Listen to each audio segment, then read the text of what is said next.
Selamat datang di sebuah perjalanan waktu, kembali ke zaman keemasan sastra klasik Melayu. Di sana, tersimpan kisah-kisah agung, penuh mukjizat, kesaktian, dan cinta para raja. Kita akan membuka lembaran teks yang disebut teks hikayat. Apa sebenarnya hikayat itu?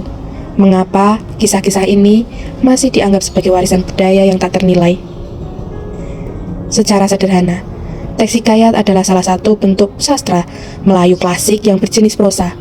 Ia merupakan narasi panjang yang berisi cerita, silsilah keturunan, atau undang-undang kuno. Hikayat dapat berupa rekaan, kisah keagamaan, sejarah, biografi, atau bahkan gabungan dari semuanya. Mirip seperti dongeng atau legenda, namun dengan ciri khas yang sangat Melayu. Di masa lampau, hikayat memiliki fungsi yang vital. Ia dibacakan bukan hanya untuk pelipur lara, tetapi juga sebagai pembangkit semangat juang di medan perang. Dan tentu saja, sebagai media pewarisan nilai dan adat dari generasi ke generasi. Ia adalah jendela menuju para pandang masyarakat Melayu kuno terhadap dunia, kepahlawanan, dan keagungan. Mari kita telusuri ciri-ciri yang membuat hikayat berbeda dari cerita yang lain. Ciri pertama yang menonjol adalah sifatnya yang istana sentris. Hampir semua alur cerita berpusat di lingkungan kerajaan. Tokoh utamanya adalah raja, pangeran, putri, dan kaum bangsawan. Latar tempatnya selalu berada di istana-istana megah yang menunjukkan hierarki dan kemuliaan kerajaan. Ciri kedua adalah anonim. Ini adalah misteri yang menyelimuti banyak karya sastra lama. Penulis asli hikayat seringkali tidak diketahui atau tidak disebutkan. Jika ditanya mengapa, karena pada masa itu fokus utama masyarakat adalah pada isi cerita dan nilai-nilai yang disampaikan, bukan pada identitas sang pengarang. Ciri ketiga, statis. Gaya penceritaan, konflik, dan penokohan dalam hikayat cenderung tetap dan kaku. Seringkali karakter digambarkan hanya sebagai pihak baik murni atau pihak jahat yang murni, tanpa wilayah abu-abu yang kompleks. Pola ceritanya pun cenderung berulang. Inilah bagian yang menarik dalam teks hikayat, kemustahilan dan kesaktian. Teks hikayat penuh dengan peristiwa yang pralogis atau di luar nalar. Jangan heran jika Anda menemukan bayi yang baru lahir langsung bisa bicara, seekor naga yang menjadi penjaga pusaka, atau seorang yang dapat berpindah tempat dalam sekejap mata.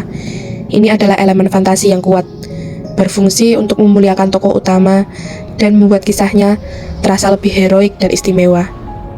Kesaktian adalah pasangan dari kemustahilan.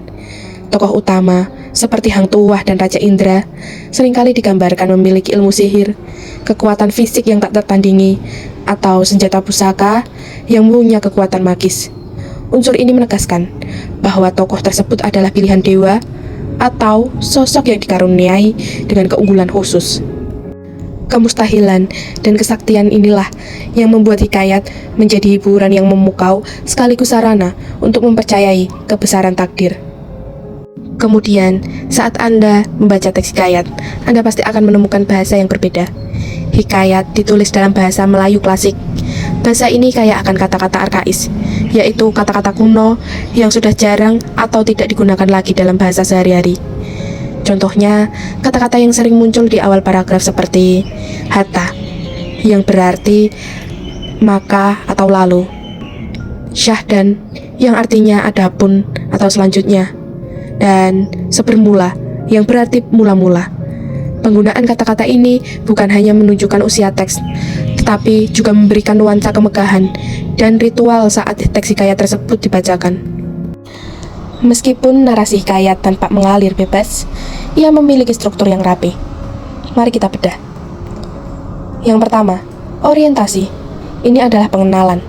Di sini, pengarang memperkenalkan latar waktu, tempat, suasana, dan tokoh-tokoh penting yang akan terlibat dalam cerita. Yang kedua, ada komplikasi. Di sini, masalah mulai muncul, rangkaian peristiwa disusun secara kronologis, dan konflik-konflik utama yang harus dihadapi tokoh utama mulai bermunculan. Yang ketiga, ada evaluasi. Setelah konflik memuncak, bagian ini menunjukkan bagaimana tokoh utama berjuang mencari jalan keluar. Kemudian yang keempat, ada resolusi. Konflik perlahan mulai terurai menuju penyelesaian. Dalam hikayat, penyelesaian seringkali terlibat menggunakan kesaktian dan bantuan ajaib. Yang terakhir, ada koda. Bagian penutup ini seringkali berisi akhir cerita yang bahagia bagi tokoh yang baik dan tentu saja mengandung amanat atau pesan moral yang ingin disampaikan kepada pembaca. Koda menegaskan nilai-nilai yang dijunjung tinggi oleh masyarakat Melayu pada saat itu. Lalu, nilai apa saja yang dapat kita petik dari teks hikayat? Hikayat tidak hanya menyajikan hiburan, tetapi juga syarat akan nilai moral tentang kebaikan, kesetiaan, dan pengorbanan. Nilai agama tentang takdir dan kekuasaan Tuhan. Selain itu, terdapat nilai pendidikan yang sangat kuat. Banyak hikayat menyoroti bagaimana tokoh utama harus menuntut ilmu, bertapa, atau berguru untuk mendapatkan kesaktian dan kebijaksanaan. Ini mengajarkan bahwa keberhasilan tidak datang tiba-tiba, melainkan melalui proses belajar dan penempaan diri yang gigih. Hikayat juga kaya akan nilai sosial dan budaya, tentang etika berinteraksi dan memuliakan adat istiadat. Beberapa contoh hikayat yang terkenal dan menjadi warisan budaya kita antara lain hikayat Hang Tuah yang menceritakan tentang kesetiaan dan kepahlawanan Laksamana Melayu. Kemudian ada hikayat Raja-Raja Pasai, salah satu hikayat yang memiliki unsur historis kuat tentang penyebaran Islam. Kemudian ada hikayat Si Miskin yang mengajarkan tentang kesabaran dan keajaiban dari sebuah takdir. Semua kisah ini adalah bukti keagungan literasi nenek moyang kita.